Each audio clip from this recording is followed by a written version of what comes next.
Class 10 science का जो light chapter है उसका है, उसको हम लोग कंटिन्यू कर रहे हैं। प्रीवियस 3 लेक्चर्स कंटिन्यू हो चुके हैं और इसी सीरीज में ये लेक्चर नंबर 4 है। तो यहाँ से प्रीवियस क्लास में हम लोगों ने जो था वो कंट्रोल मिरर से इमेज फॉर्मेशन को हम लोग फॉर्म कर रहे थे। सो आज उसी को स्टार्ट कर लेते हैं। इमेज फॉर्मेशन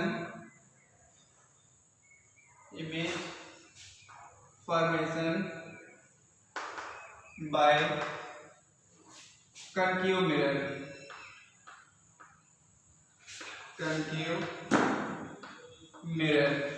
ओके, सो यहाँ पर केस नंबर फर्स्ट हम लोग राइट करते हैं। इसमें हम लोग ऑब्जेक्ट को इनफिनिट पर रखेंगे। When object at infinity. So यहाँ से अगर आप चेक करेंगे तो सपोज दैट ये आपका जो है कंकेव मिरर है। मैंने यहाँ पर फिगर को ड्रॉ किया एंड ये इस कंकेव मिरर का प्रिंसिपल एक्सिस है। सो यहाँ से सपोज दैट ये जो है आपका फोकस है एफ। अब फोकस का जस्ट डबल आपको क्या लेना पड़ता है, सेंटर ऑफ कर्वेचर। सो यहाँ पर हमने राइट किया C. Remember that object is situated at infinity, so take here like this is the object and so यहाँ से जो आपके रे ऑफ लाइट मिलेंगी वो कुछ इस तरीके से इम्पैक्ट होंगी आपको यहाँ पर मिरर पर। सो इस वे में अगर आप देखेंगे तो ये जितनी भी रे ऑफ लाइट है बिकॉज वो इन्फिनिटी से कमिंग है, सो यहाँ से आप चेक कर पाएंगे कि ये parallel to the principal axis आएंगे। सो आफ्टर द रिफ्लेक्शन यहाँ से ये प्रॉपर्टी होती है कि कोई भी ray of light parallel to the principal axis अगर इम्पैक्ट करती है मिरर पर, वो कहाँ से पास होती है, फोकस से। सो ये इसका वे होगा आफ्टर द रिफ्लेक्शन। सो यहाँ से आप चेक कर पाएंगे कि ये जो पाथ है ये रिफ्लेक्टेड रे का है। सो यहाँ पर इंटरसेक्टिंग पॉइंट वो कौन सा मिल रहा है, फोकस।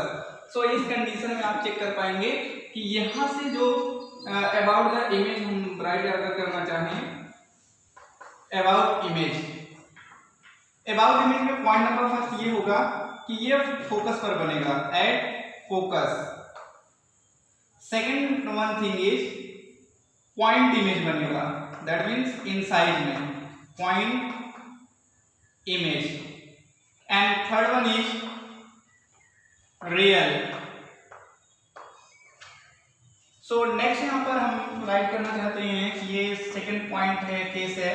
अब की बार हम लोग जो ऑब्जेक्ट है उसको हम लोग इन्फिनिट पे न रखकर हम लोग इन्फिनिटी और सेंटर ऑफ कर्वेचर के बीच में रखेंगे। दैट मीन्स एक लिमिटेड डिस्टेंस पर हमको रखना है। तो लिमिटेड डिस्टेंस पर रखना है तो हमने यहाँ पर ड्रॉ किया, ये हमारा एक कंकेव मिरर है एंड ये इसका प्रिंसिपल एक्सिस। ओके, सो यहाँ पर मैंने राइट किया ये फोकस एफ और इसका जस्ट डबल डिस्टेंस किसका होगा, सेंटर ऑफ कर्वेचर सी। सो यहाँ पर मैंने राइट किया सी। अब हम लोग यहाँ पर एक डेफिनेट लिमिटेड डिस्टेंस पर ऑब्जेक्ट को रखना है। सो यहाँ से फर्स्ट वे क्या होगा कि इसके हेड से, ऑब्जेक्ट के हेड ए बी से एक पैरेलल रे हमको यहाँ पर ड्रॉ करनी पड़ेगी parallel to the principal axis. So after the reflection ये पास होगी फोकस से कुछ ऐसे डायरेक्शन में। नेक्स्ट वन इज हमको इससे पास करना होगा सेंटर ऑफ कर्वेचर से। तो ये इसका एक रूल है कि कोई भी ray of light if passes through the centre of curvature then it after the reflection then it going back, उसी वे में क्या हो जाएगी, वापस आ जाएगी। तो ये आप देख सकते हैं कि आपका रे नंबर फर्स्ट एंड ये सेकंड ये एक दूसरे को जहां पर इंटरसेक्ट करते हैं उसी पॉइंट पर क्या बनता है, इमेज। तो यहाँ पर मैंने राइट किया A dash and B dash. A dash B dash क्या है, इमेज है। सो आप ये चेक कर पाएंगे कि आपका जो इमेज बन रहा है वो ये है, यहाँ पर ऐसा। सो यहाँ से अबाउट द इमेज अगर आपको राइट करना हो तो क्या राइट करेंगे, पॉइंट नंबर फर्स्ट आपको राइट करना पड़ेगा कि इमेज जो है बिटवीन सी एंड एफ के बीच में। सेकंड साइड जो होगा स्मॉलर देन ऑब्जेक्ट। आप ये चेक कर पा रहे होंगे कि ये जो ऑब्जेक्ट है इससे साइज में स्मॉल है इमेज। थर्ड है नेचर ऑफ इमेज।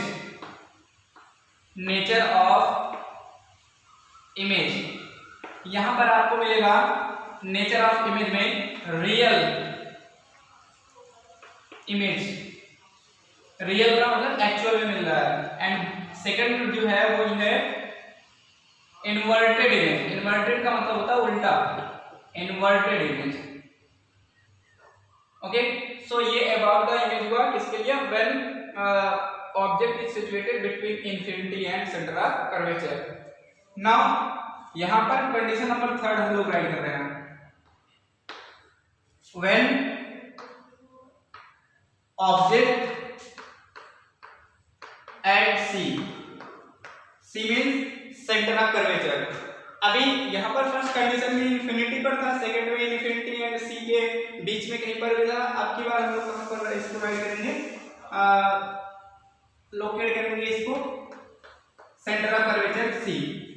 सो ये आपका कंक्यू मिरर, ये इसका प्रिंसिपल एक्सिस, यहाँ पर मैंने राइट किया इसको एफ, इसका जस्ट डबल डिस्टेंस आपको हो जाएगा सेंटर ऑफ कर्वेचर के लिए। एंड इसी पॉइंट पर आपको मैं राइट कर रहा हूं कि ये ऑब्जेक्ट है। इस सिचुएशन में बेटा फर्स्ट रे ऑफ लाइट जो है वो पास होगी parallel to the principal axis and after the reflection it passes through the focus. So ये वे होगा फर्स्ट के लिए। एंड सेकंड वन थिंग, यहां से अगर कोई भी रे ऑफ लाइट फोकस से पास होती है तो आफ्टर द रिफ्लेक्शन ये parallel to the principal axis होगी। तो वो जो इमेज बनेगा उसी सेंटर ऑफ कर्वेचर सी पर ही बनेगा। तो इस कंडीशन में आप चेक कर पा रहे होंगे कि यहां से अगर इमेज की बात करें तो इमेज ये है, ऐसा मैंने यहां पर राइट किया ए बी, सो ये होगा ए डैश बी डैश। तो अबाउट द इमेज में हम लोग को राइट करना पड़ेगा, कहां पर बन रहा है, at C. Point number second जो है वो साइड में क्या है, equal to object in size. And third property इसका नेचर ऑफ द इमेज जो है, नेचर वो है real and inverted, real and inverted image. So यहां पर अभी there are 3 conditions.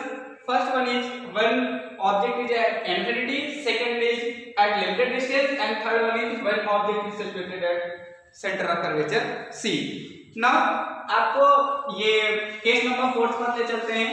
Case number 4 में आपको जो ऑब्जेक्ट को प्लेस करना है वो सी एंड एफ के बीच में करना है। एंड नेक्स्ट उसके बाद जो होगा वो एफ पर होगा एंड लास्ट में पोल एंड फोकस के बीच में होगा। दैट मींस टोटल ये कंक्यू मिरर की अगर बात करेंगे तो टोटल 6 केसेस होंगे जिसमें हम लोग फोर्थ को स्टार्ट करते हैं। फोर्थ कंडीशन है when object between C and F. So इस कंडीशन में आप चेक कर पाएंगे कि यहां पर मैंने राइट किया ये कंक्यू मिरर एंड इसका फोकस ये राइट किया। सो यहां से मैंने राइट किया this is the focus of the mirror and next one is there is a located point C which is the centre of curvature. Now we are taking here between C and F the object. Now when the ray of light is going parallel to the principal axis and after the reflection it passes through the focus. Next one thing is that यहां से अभी तो हमने ऐसा पास कर लिया कि ये जो है आपको पैरेलल भेजा, उसके बाद वो आपको फोकस से मिलेगा। नेक्स्ट वन आप कर सकते हैं कि ये रे ऑफ लाइट जो है वो अगर फोकस से पास करेंगे तो आफ्टर द रिफ्लेक्शन वो parallel to the principal axis जाएगी। इसका मतलब ये आपको कहीं ना कहीं पर इस फर्स्ट वाली रे को ये सेकेंड रे क्या करेगी, इंटरसेक्ट करेगी। तो जिस पॉइंट पर इंटरसेक्ट करेगी वहीं पर क्या बनेगा, इमेज। तो ये आपको मिल जाएगा यहाँ पर image. Now you can check out यहाँ पर जो साइज है ऑब्जेक्ट का उससे ग्रेटर साइज है इमेज का। इसका मतलब है if we are taking here A B is the object, so A dash B dash is greater than और larger than the A B. So यहां से नेचर ऑफ द इमेज आप write कर पाएंगे। तो पॉइंट नंबर फर्स्ट जो होगा यहां से आप राइट कर पाएंगे कि outside C greater than the object, inverted and real. Now next condition number 5, when object at F, that means focus. Now यहां से आप चेक करेंगे कि ये आपका कनकेव मिरर एंड इसका फोकस आपने ड्रॉ किया। फर्स्ट यहां पर मैंने लोकेट किया फोकस, सेकंड यहां पर आपको राइट करना है centre of curvature C and यहां पर प्लेस करना है आपको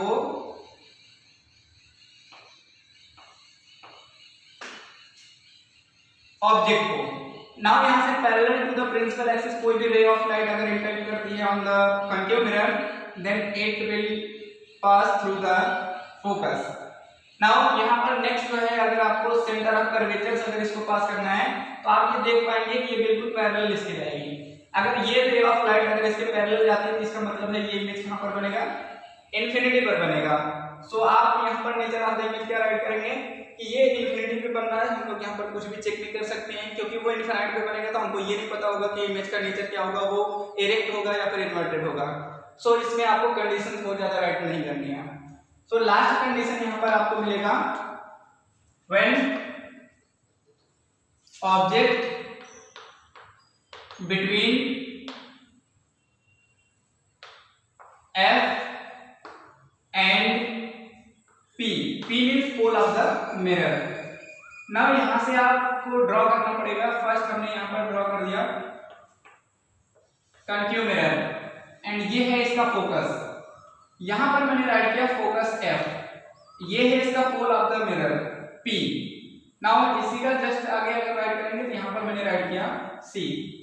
मैंने राइट किया कि ये ऑब्जेक्ट जो है वो बिटवीन F एंड P होगा। सो यहां पर मैं राइट कर रहा हूं इसे। ओके, सो यहां से अगर parallel to the principal axis अगर कोई भी रे ऑफ लाइट जाएगी तो कहां से पास होगी, फोकस से। तो ऐसे ही ये parallel to the principal axis and वो रिटर्न होगी कहां से, फोकस से। नेक्स्ट वन थिंग इज, ये अगर हम लोग यहां से पास करते हैं रे ऑफ लाइट को सेंटर ऑफ कर्वेचर से तो ये कुछ इस डायरेक्शन में जाएगी और इसको अगर कंटिन्यू करेंगे आगे की तरफ फॉरवर्ड डायरेक्शन में तो आप देख सकते हैं कि ये जो मिरर है, मिरर के बैक साइड में ये कन्वर्ज हो रही है। तो बैक साइड में अगर ये कन्वर्ज हो रही है तो इसका मतलब कहीं ना कहीं पर ये एक दूसरे को क्या करेंगे, इंटरसेक्ट करेंगे। तो जहां पर इंटरसेक्ट करेंगे वहीं पर अपना क्या बन जाएगा, इमेज। तो इसको पीछे की तरफ हम लोग इंटेंड करेंगे, एक्सटेंड करेंगे। जैसे इसको एक्सटेंड करेंगे तो हमको मिलेगा कि कहीं ना कहीं पर ये रे जो है वो एक दूसरे को इंटरसेक्ट करेंगे और उसी पॉइंट पर इमेज का फॉर्मेशन होगा। सो यहाँ से आप चेक कर पाएंगे कि जो नेचर ऑफ द इमेज होगा वो क्या होगा, यहाँ से इमेजिनरी होगा। इसका मतलब ये रियल का इमेज नहीं होगा। सो आप यहाँ से आप चेक कर पाएंगे total there are 6 cases and इन सभी केसेस में आपको इमेज कैसा बनेगा, नेचर ऑफ द इमेज क्या होगा, वो सब हम लोगों ने डिस्कस कर लिया। नेक्स्ट वीडियो लेक्चर में हम लोग कन्वेक्स लेंस के लिए यूज करेंगे। ओके, आज का वीडियो लेक्चर बस इतना ही। Thank you.